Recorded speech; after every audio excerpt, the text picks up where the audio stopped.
She's actually from Camiguin, but she resides in Manila. You will know her better later when she starts.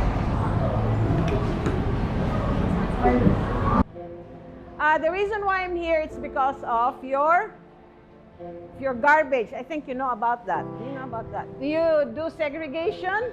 Yes. Oh, good. Do you know where your garbage go?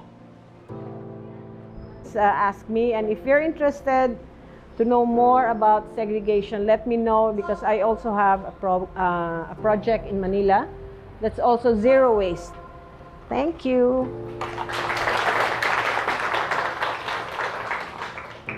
Richard is here. He is the founder of Camiguin Eco Warriors. By the way, wala ko'y organization. I-appeal lang ko niya. My partner in crime here. Coming, my name's Richard. I'm an American, retired here in 2007. You've probably seen me around on my bicycle. I'm the one with the big bags. We've got a major problem here. It wasn't so bad 15 years ago. Within the last 5 years, it's really starting to skyrocket, especially with the addition of Gaisano and Jollibee. Waste management can't keep up with the flow that we got. It was suffering before. I started Camiguin Eco Warriors, and also Tropical Ocean Cleanup is an NGO that does the financing for everything here. I got a YouTube channel, I got some Patreon subscribers, GoFundMe and stuff. I get no support from the government here, not one peso has come in. Just people from around the world, a few people from here on Camiguin. Number one mission for Tropical Ocean Cleanup is to keep it out of the ocean. The turtles can't tell the difference between a cellophane bag. Other countries have the same problem. They put these little bottle booms together where they just a tube that they put the bottles in and struck it across, and it stops it. So I made one and tried it in Balbagon. It worked. Then I checked with Captain Peno La Rosa, Mambahao barangay captain. He said, go ahead and put one downtown Mambahao. And I thought, okay, we'll put it up there. We'll see what happens. The next day, you would not believe the amount of trash that little bottle boom stopped. And from then on, that's been my full mission for the last year and a half. I had to find out how to make them last longer, so I made them out of tires and bottles. They're indestructible. We got 5 of them, one at the airport, one by Parola, one by the Coke distributor, and one by the canal, and clear down at the end by the little beach on the end. And go ahead and vent. This is the one at the airport. You can see all the trash that it stops right there. This is the King Kaboom right downtown Parola. It stops 300 kilos plus a week. Every single week we're stopping it. This cesspool in all of the whole island. This comes from the armpit of Mambahao, where the market comes out, all the low-income housing there that has poor sanitation and septic system. This smells like the sewer at low tide. Same time, this is the Coke distributor. This was one of my very first kabooms I put in there. This is my control group. I have not touched that kaboom in over a year, almost a year and a half, just to see how well the first version did. It's growing a little bit of foliage and stuff on it, but it's still stopping all the trash. We pull close to the same, 200 to 300 kilos a week out of there. That we can segregate. And it is the next thing. I'm also the founder of Camiguin Eco Warriors, because some of the trash still gets down. We don't have kabooms on every river in the Mambahao area. So I organize monthly beach cleanups, and we get a pretty good turnout. We don't have enough, we need more Eco Warriors. But what I do is I drop this flyer off at Captain Rainey at the fire department, the chief of police at the PNP, both stations, and the BJMP, the Army, everybody, and they all show up. We had a wonderful clean out in Yumbing 2 Sundays ago or so. We've had probably close to 80 people there. The best thing about that many people, it's a tedious job. There's a lot of garbage. If you only got 4 or 5 people, it's a 2-3 hour monotonous job. With 80 people, we were done in less than an hour, had it all segregated on the beach, bagged up and ready to go. We got a wonderful barangay captain, Grover in Yumbing, the best in waste management. He won the award for the whole Mambahao area for best in waste management.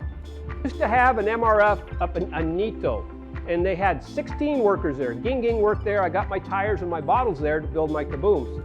They closed it down first part of the year, and there's no other place to go, so that's why most of the recyclables go into the landfill. Short, let's see if I got any. This is our latest one. The one problem with the kabooms is the cellophane, the plastic bags. If they're in too long, they'll sink. The kabooms has got a skirt that big. I had to put the skirt on because we got tons of diapers coming out of these canals. Who wants to go out swimming in front of Parola and bump into a dirty diaper? So I put the skirt on, it stops the diapers. They hover about that far beneath. The plastic bags will go down underneath and slip underneath. The only way I can stop them is we attack the market. We changed it back to no plastic for dry goods. You have to go in with it's the eco bags only. And I gave out, we got over 700 of these bags. I've got a few more. Can you hand those out to the people that didn't get one, please? Go ahead. If you didn't get one of these, let me know. These are special order jumbo eco bags. But Eldo, the market manager, agreed to let me change it back. I hired a girl down there, a market vendor that's my eyes and ears. And when I come in and she's there, nobody's using nothing on the vegetables and fruits except newspapers. And we actually made the newspaper bags for them too. We actually have a letter of endorsement from DENR Region 10 headquarters and CDO requesting that they fund my Kaboom project, because it's actually incorporated into the laws here that the municipals are supposed to try and stop the trash from going in the ocean. And things move slowly here, so I'm hoping on the anniversary in November, maybe I'll get some funding and assistance for the Kabooms. We should have had 50 of those installed by now. It took me a year to put in 6. I got one other one out in Balbagon. But the 5 are still here. We'd like to see something integrated into the classrooms, even if it's only a 15, 20-minute episode at the end of class or something like that. We'll finish this with a note about the environment and just some suggestions on how the students can participate. You know, and the number one thing is the students got to teach the parents. The old people are hard-headed. They're not going to change.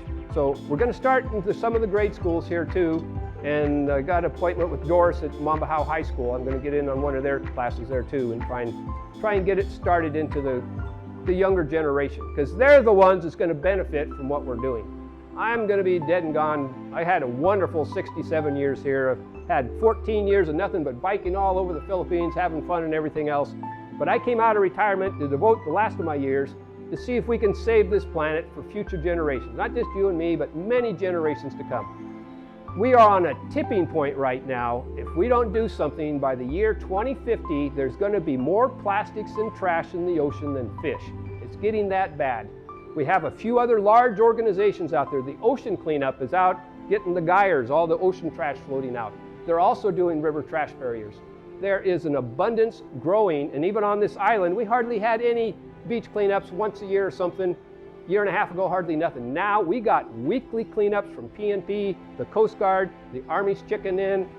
It's going to come from people like you that can influence the children. I get a little bit excited about it because I'm wearing down. I really am.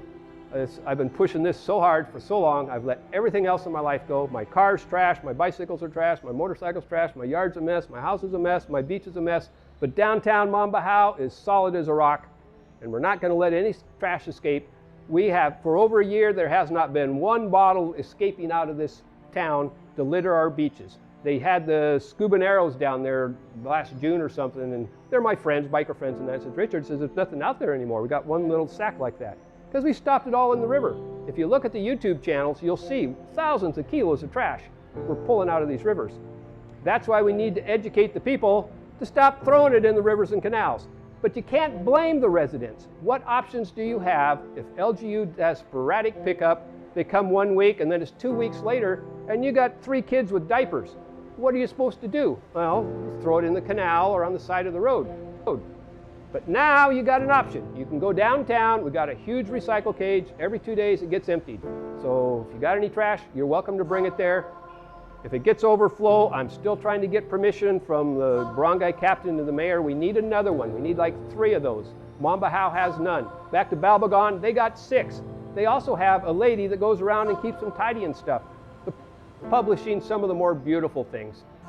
Problem is, my Facebook personal and the Camiguin Eco Warriors is a very trashy channel. Most of the stuff you see, it's not the clean and green and beautiful Camiguin. It's about the trash and the serious problems that we got. But we had a wonderful cleanup. When was it? Saturday, out at Camiguin Island. And I haven't been out there for years. Overall, it's not too bad. The beaches are pretty clean. Same problem as at the terminal. the workers, they don't give them even a sack. They have no sacks, so they sweep it all with a broom and they burn it. This is truly the island born of fire. It's supposed to be volcanoes, but lately, everywhere you go, you're choking on smoke. And the one I'm most upset about is I kept that downtown King Kaboom spotless when I had employees, when I could afford them. I can't anymore. The funding's dried up. We kept the walkway clean. We didn't do any burnings. Everything was segregated, hauled out. We're going to get it fixed. It's just, we're going to have a few more meetings. I got DENR working with me, and I think we're going to make it. But it's a real battle. It is, and we could use some extra help. So try and integrate something in. I don't know, maybe they could set up something where you could dedicate just a little time, and not just once a month. A little time every day, just a little 15-minute blurb on it or something. I can give you plenty of information and stuff that you might possibly teach the students, little hints and stuff that they can try. My dream was, nobody wants an MRF in their yard. It's called NIMBY, not in my backyard. Would you want one of those nasty things with the garbage all over parked in your front yard? No. But we could put one in front of every grade school all around the island. The teachers could teach the students how to properly segregate. I think that would be the best option ever. And I'm trying to get that started. So you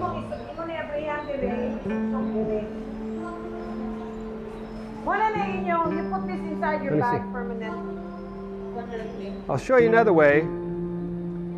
That's for the girls in the class. If you're a guy, we don't have time for that. We just fold it up, stuff it in your pocket.